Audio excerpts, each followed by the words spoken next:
Entrepreneurially Thinking is a presentation of BioSTL and CET, Center for Emerging Technologies, with Rare Gem Productions, changing the way you view new ventures, including you on the pathway to success with your business in the St. Louis marketplace and beyond.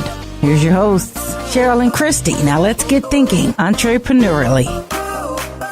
Welcome to the Entrepreneurially Thinking podcast. Our goal is to energize your entrepreneurial mindset and create pathways for business success in the St. Louis marketplace and beyond. I'm Christy Maxfield with Center for Emerging Technologies. And I'm Dr. Cheryl Watkins-Moore, the Director for Bioscience and Entrepreneurial Inclusion with BioSTL and for the region. Hey there. Hello. How are you? I am doing good. Good. Well, by the time our listeners are tuning into this podcast, I suspect that we'll be either near or past our 1-year anniversary, which last year, Entrepreneurially Thinking debuted at the Vision Inclusion Symposium. Yes.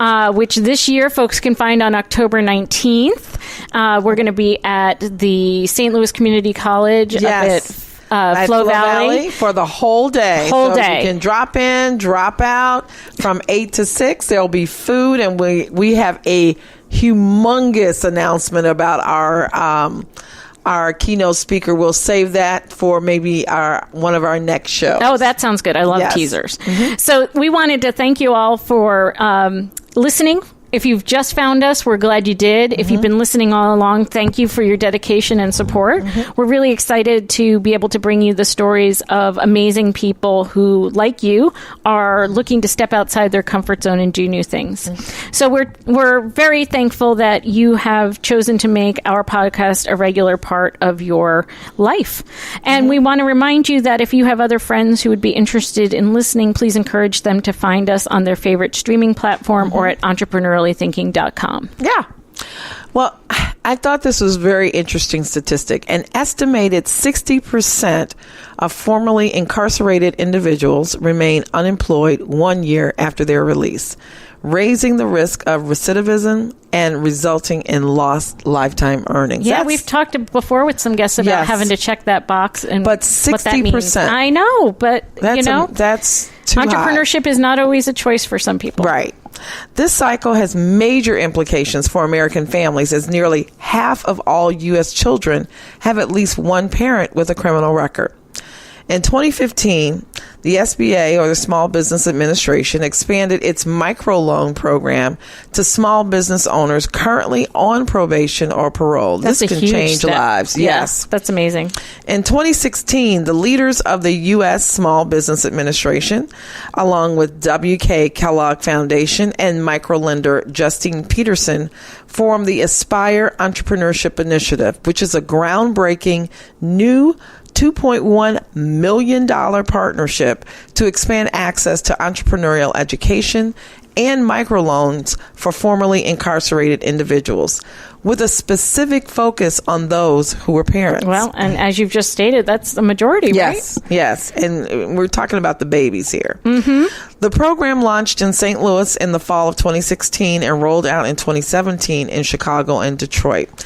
Today, we're speaking with Galen Gandolfi, the Chief Communications Officer with St. Louis-based Justine PETERSEN, which is a nationally recognized asset development organization and microlender. We're going to talk today about this amazing program. So, as I always tell you, stay listening. Save the date and plan to attend. It's the 3rd annual Vision 2017 Symposium, St. Louis's premier inclusion innovation event for women, minorities, and immigrants. October 19th from 8 a.m. to 6 p.m. at St. Louis Community College, Florissant Valley. Network with local minority and female entrepreneurs and other small business owners. Participate in interactive workshops that will help you market your business idea or product. Get invaluable tools and tips on how to start your business or grow your existing one. Learn about small business and entrepreneurial opportunities in the high-growth industries of science, information technology, and manufacturing. You don't want to miss out. This symposium is a collaboration of BioSTL, CET, St. Louis Economic Development Partnership, St. Louis Community College, St. Louis makes the St. Louis Mosaic Project, Black Entrepreneur Weekend, and I-10. And we are very excited to announce we have Mr. Lonnie Johnson, African-American engineer and inventor of the Super Soaker water gun, as well as a U.S. Air Force and NASA engineer. You don't have to be a rocket scientist to attend. Just bring your curiosity. Vision 2017, forging a strong, equitable path in innovation and inclusion. October 19th from 8 a.m. to 6 p.m. at St. Louis Community College, Flo Valley. To register and for more information, go to visionstlouis.com. Hi, I'm Galen Gandolfi. I'm with Justine PETERSEN here in St. Louis. And when I think about entrepreneurial thinking, I think about everything entrepreneurial, and that is everything in life can possibly be viewed through the lens of an entrepreneur. And if you apply many kind of business fundamentals to anything that you do in life, and if you do it well, you could have amazingly productive results. Well, Galen, I think Justine PETERSEN is one of the best kept secrets in St. Louis, and I am delighted that you're able to be here today to tell us a little bit more about the organization and the Aspire Entrepreneurship Initiative. Thank you so much for joining us. Thanks for the opportunity. And so what is Justine PETERSEN? You know, I'm starting to think I don't do my job. I'm Chief Communications Officer, and we're the best kept secret. I'm not doing a good job. Well, I just feel like I mention it to people all the time, and they're like, either they've heard of it and done lots of things, or they've never heard of you before. Let me first say this, though. When talking about, and actually earlier when Cheryl said humongous, I thought, I haven't heard humongous in such a long time. That's a great we word. really need to bring back humongous. My mother, I think, is, yeah. Oh my God, somebody's mother said this. I'm not that old, people. Wait a second. It was supposed to be endearing. That is, my mother would use. I was drawn to that word. Okay, then I'll take it from that. My mother's quite youthful. So, yes. okay. There we go. Yes. Right? But honestly, back to humongous, because it's about numbers. So the paradox of JP, quote unquote, maybe being the best kept secret is that we're also the nation's largest microlender for the Small Business Administration. Wow. So that's an interesting paradox. And what that speaks to is the quote unquote humongous volume that we do to underserved entrepreneurs, that is entrepreneurs of color, women entrepreneurs, and in this case specifically returning citizens, that is individuals who've been formerly incarcerated. But before I talk specifically about that program, I do want to talk about Justine PETERSEN, the organization, and who Justine PETERSEN, the person, was. So Justine M. PETERSEN was a social worker, and we further her legacy. And on 2 occasions in the 80s, she was Social Worker of the Year for the state of Missouri. And Justine was very avant-garde when it comes to much of the lexicon that we talk about today. So in addition to financial literacy, there's this concept of financial capability. And quickly, before I go off on a tangent, it's about essentially wedding this idea of people learning about finances, hence financial literacy, but with true products, which means like buying a home, getting a home mortgage and buying a home, or in the case of today's conversation, having a business loan and doing something to start your business, as opposed to having some sort of Shark Tank-like episode and then people not getting funded. I mean, where does that get you? And so it's about saying yes as opposed to no. It's impacting people's lives. Correct, and tangibly. And so, I mean, I can be really blunt and say that we don't talk about what we do the do, and our founder Rob Boyle founded and christened the organization in her honor. Justine passed about 22 years ago from a heart attack, and she always just pretty much had a very straightforward mantra, and that is just do the work and make things happen. Let's not talk about it, but let's do it. I love that. And she was a pioneer in, first and foremost, in progressive mortgages for low and moderate income families in St. Louis, this idea of asset development, acquiring assets. So again, back to all this jargon, all this word use, as much as Justine PETERSEN builds assets and changes lives, that's our tagline. We empower people. We're an empowerment organization. We're a financial, economic empowerment organization. We're north of Del Mar. We lend money north of Del Mar. We lend to any and all, and we help any and all. And that is, even though our focus is low to moderate income individuals and families, we can essentially help anyone at any income strata. This idea of opportunity and saying yes, we're in the business of saying yes.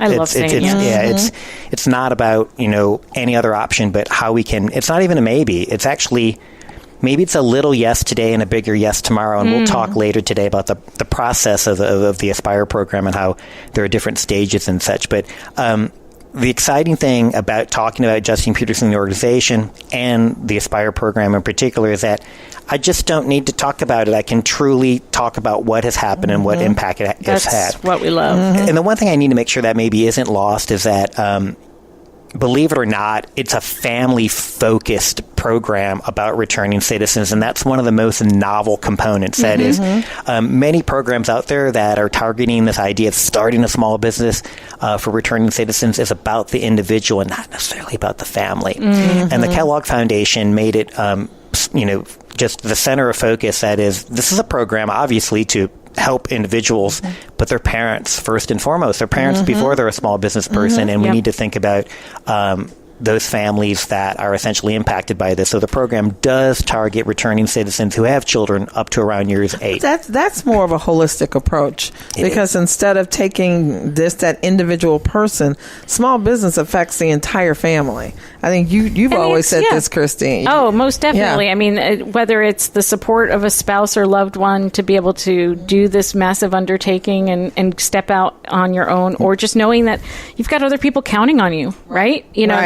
No, exactly. And that's huge. We were terribly excited to be offered the opportunity as the national pilot, because Justine being a social worker, and the fact that we have a battalion of social workers on staff. We're a hybrid of social work and banking. So we those two come together. Sometimes they're even a collision, if you will. They're a mashup, is what the millennials call it, right?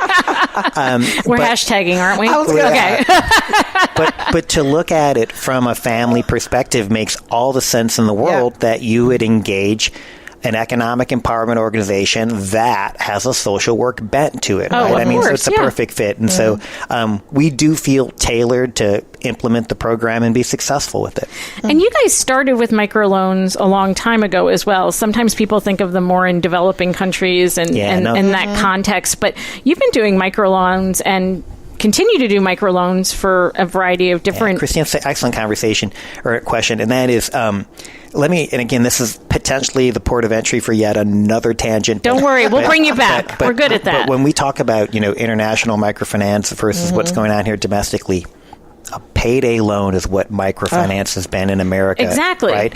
And that is a place that, exactly. And again, I know today's session isn't to pontificate about the ills of payday lending and such, but it impacts communities. It does impact communities. Oh, in fact, when we talk about the individuals that are in the Aspire program, if in fact Justine Petersen wasn't there to lend the money, where would they go? Right. This would be their banking option, so to speak. And this isn't, we don't beat up on banks. We actually partner with banks. Most of our investment dollars that we deploy in neighborhoods and individuals come from banks. And so it's this idea of working together to get the money to those who are in need.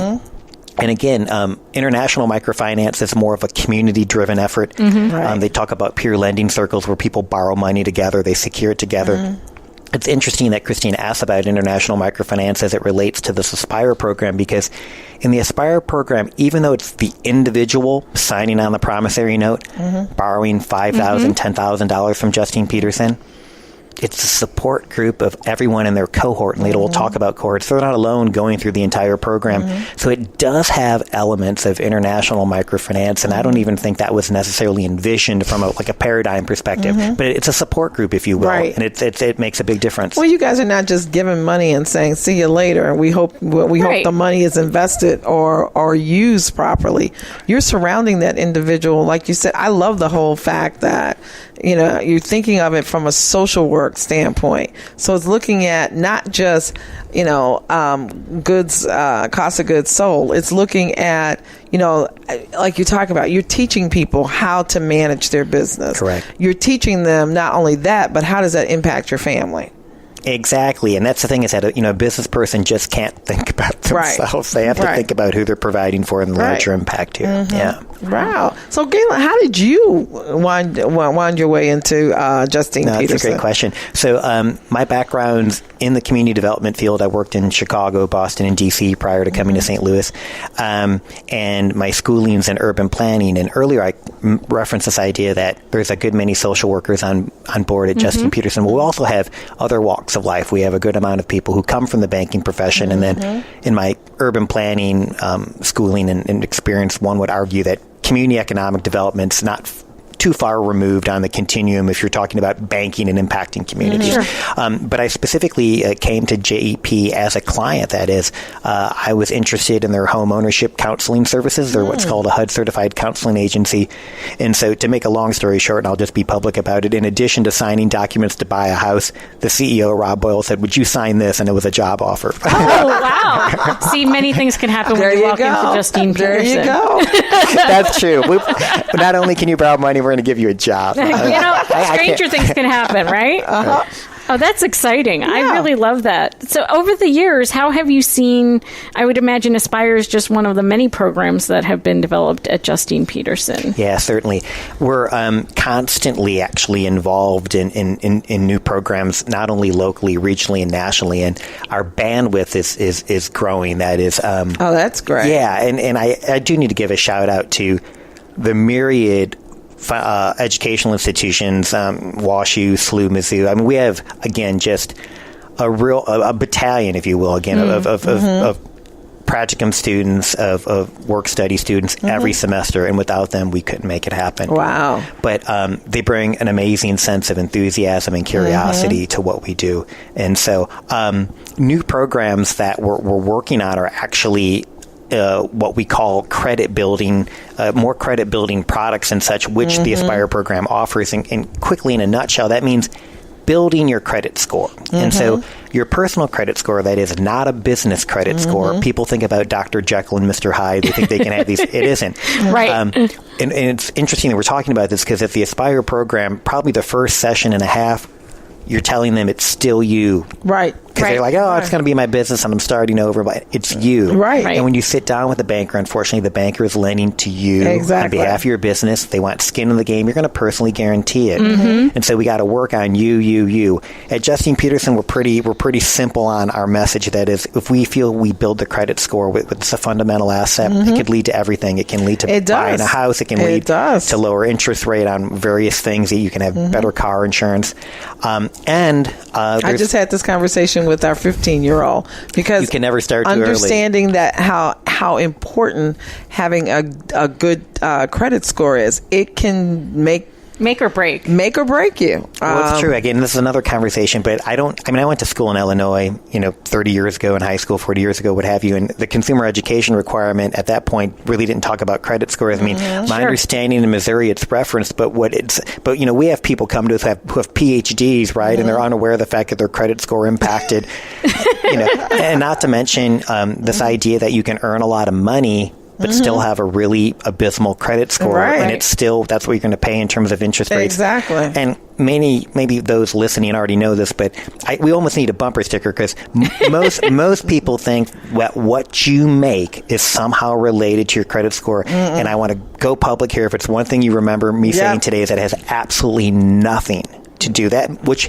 is actually really in franchising, right? That means you can make relatively a modest amount of money and yet have an amazing credit score. Yeah. It's more about what you spend. It is. It's how you manage your money. It's how you pay your bills that are reported to credit bureaus. So to be honest, it's a really empowering message to tell people that do not think you don't make enough to have a high credit score. In fact, you can be incredibly empowered as anyone, regardless of income, if you, in fact, kind of play this credit score game. That's a really good message. Yeah, it's a message of hope. It really is. Yep. So when we come back, I really want to talk to you about this Aspire Entrepreneurship Initiative. Get into the details. Yeah, because if I am someone who's been justice impacted and I am just, coming out tomorrow, how can I get involved? Sure. Let's talk about that.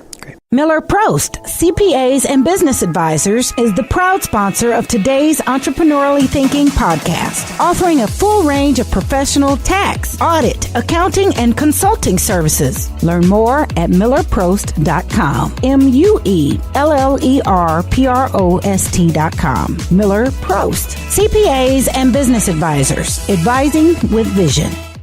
Take 5. Look around and see if there's somebody who needs you and check on them. And there are people all around the world who suffer chronic suicidal thoughts. I'm trying to be a voice of that person saying, you can go on, you can fight. And people ask me, what about when you don't see hope? What about when you can't see that it's there? And it used to be, when that would happen, I'd spiral out of control. But today, when I can't see hope, which still happens, I tell myself, Kevin, it's there. You just have to keep moving forward. You could be their hope. Join this movement at liveandwellstl.com. Hi, I'm Sequana Pryor of Core Technologies, and thinking entrepreneurially means focus, passion, drive. So, Galen, as Cheryl said, the Aspire program, the Aspire Entrepreneurship Initiative, is really what caught our eye in terms of today's conversation. So, having launched in 2016, what did it look like to bring on your first cohort of participants? Sure. So let me first step back and explain how Aspire is different from just the bevy of programs that are out there nationally. There are a good many programs that are tailored to assist those who are returning from incarceration and to start a new business. And I'm not here to disparage any of them. But many of them lack capital at the end. That is, there's no loan. In fact, some of them, again, have a Shark Tank-like contest at the end, which means some people still come up empty. I mean, can you imagine? Right. We can't think of anything more disheartening than returning home, having a challenge, experiencing challenges because of the box, because of the felony box of not getting a job, getting in a program that's going to help you start your business. And at the end of the program, you find out that you've learned a lot of things, but you still have no money to open your business. And so there are two main components of Aspire that differentiates its program from anything else nationally. One, there's capital for everybody. We're going to make capital happen, and I'm publicly going to say this today. If you get in the program, the goal is to lend you money. You're going to have to make a really hard case for us not to lend you. It's like my students. I'm like, you start with an A. You're going to have to work to get something less than an A. You're going to get the money. And that said, it's not a giveaway. I mean, when I say lend you money, the first amount may be incredibly small. But have major impacts on this credit score conversation. We just talked about credit scores earlier. So when we lend dollars, we create an active trade line. So I do need to say that we first start with this idea of credit builder loan. So when you come in talking about your business, we're going to get to your big business loan at the end of 14 weeks. But early on, it's a smaller loan and may include also like a deposit on a secured credit card. And people are like, I can't even believe this is part of the program. And it's that multidimensional. So one is access to capital, and two is this idea that it's about impacting the family. Again, I know we talked about this in the first segment, but I need to reiterate, so many other programs are about the individual and don't make it a point to emphasize the importance of the family. So every session, and it goes 14 weeks, there's 14 sessions, and every session is about a different topic related to your business, but also topics about the family. We do some of the speed networking, collision events where one is strictly about family resources, and then the other one is about business resources. So what do you say when you say family resources? Give me an example of what you mean by that. Give me an example of a person you've worked with.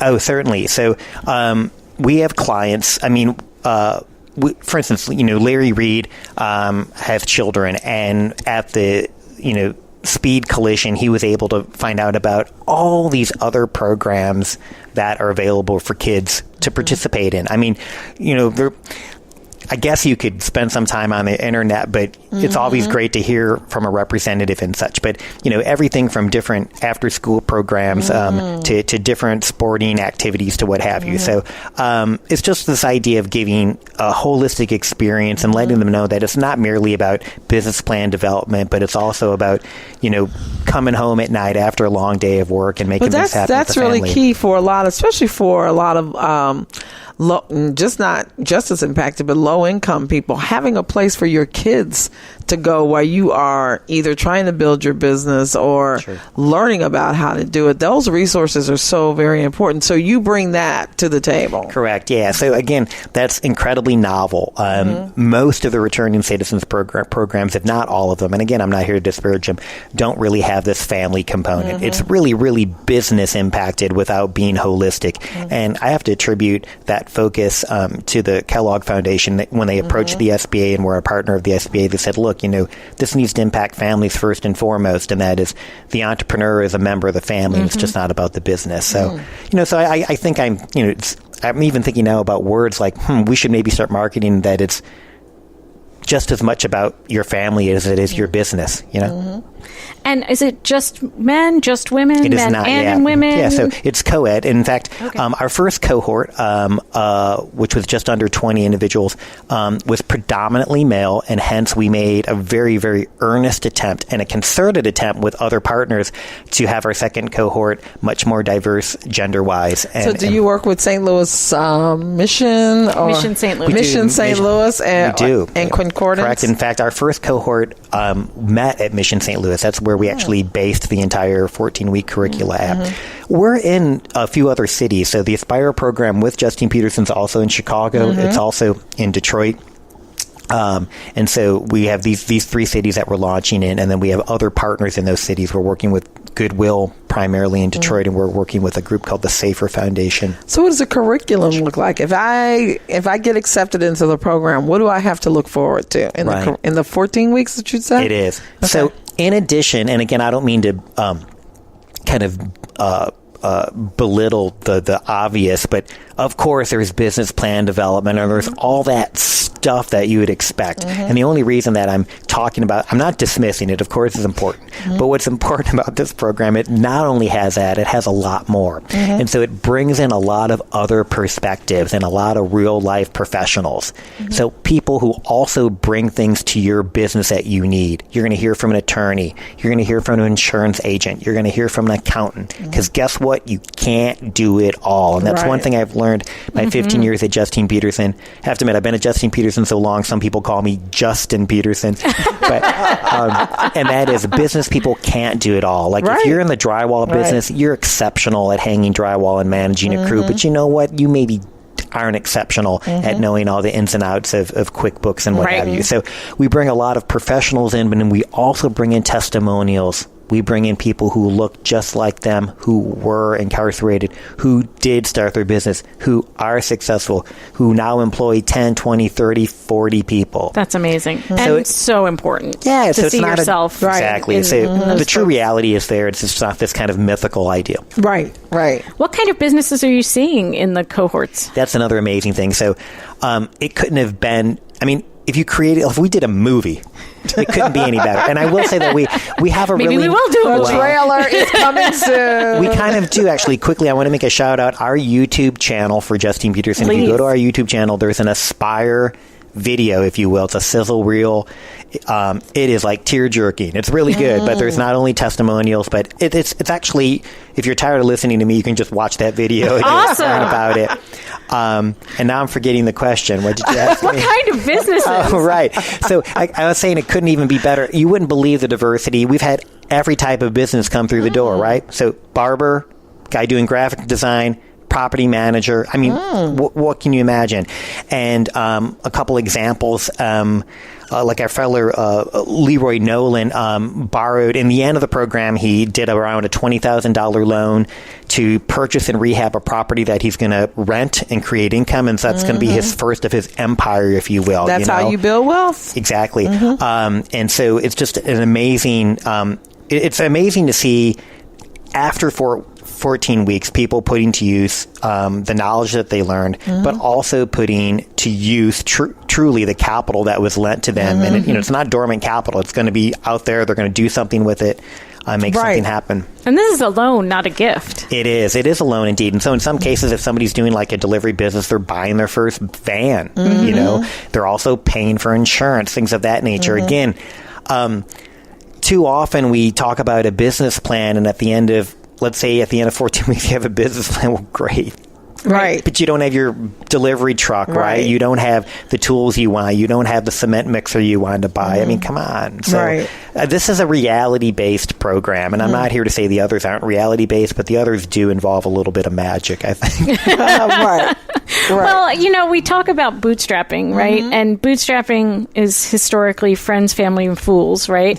And the fact of the matter is, the less generational wealth you have, the less generational wealth your community and extended network has, the less likely you are to have friends, family, and fools who can help you do those types of milestones. So you might just have the fools, but well, you might have fools. We usually I'm sure we all can collect a few of those pretty easily. You know, and the other thing is that, so in addition, again, this idea of building assets. So we're loaning money for their business, but we really, really are building assets holistically, and that is, if your credit score is being raised, then you're also going to become a homeowner at some point. So then you have yet another asset for your family. Well, so you're building a strong community too, because now you have the taxpayer.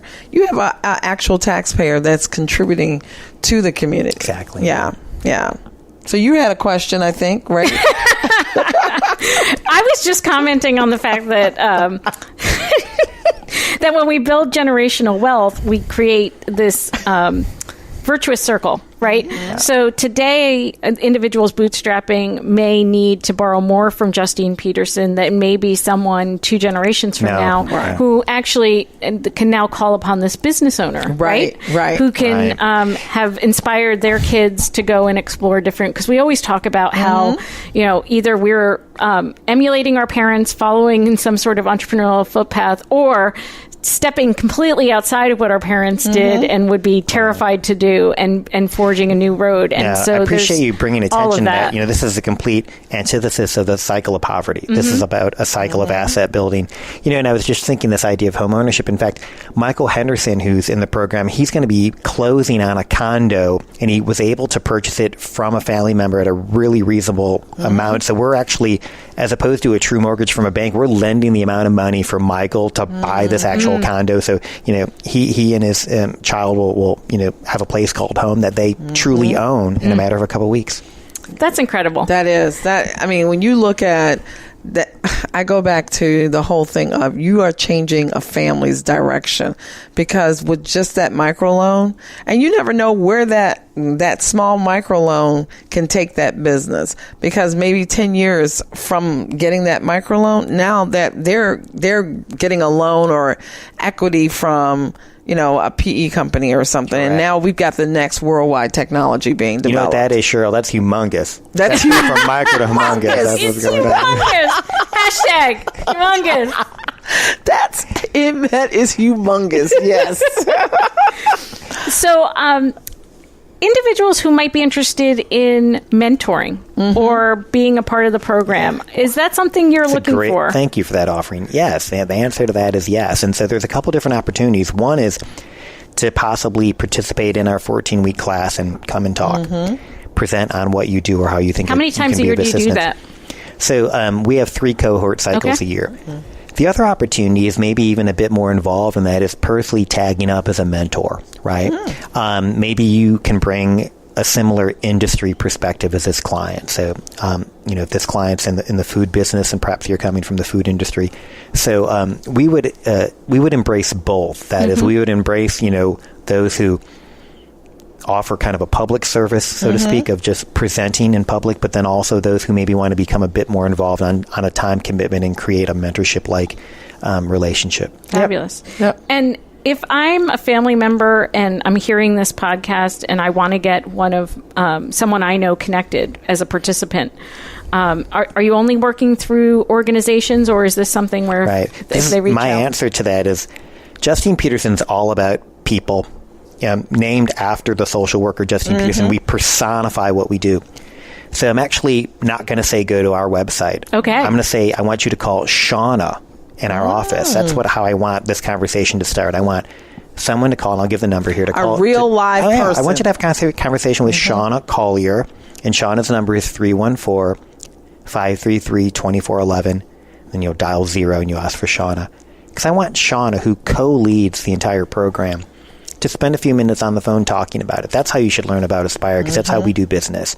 I'm not going to send you an information package. I'm not going to have you fill out some online form. We're going to talk to a real person. That's great. That is something that I'm is blown not away. done. Exactly.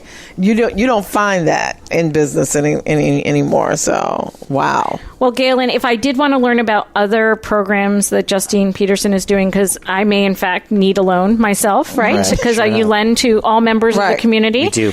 What is your website so we could find you that way? We're JustinePeterson.org, and Peterson's actually SEN. So PETERSEN.org, JustinePeterson.org.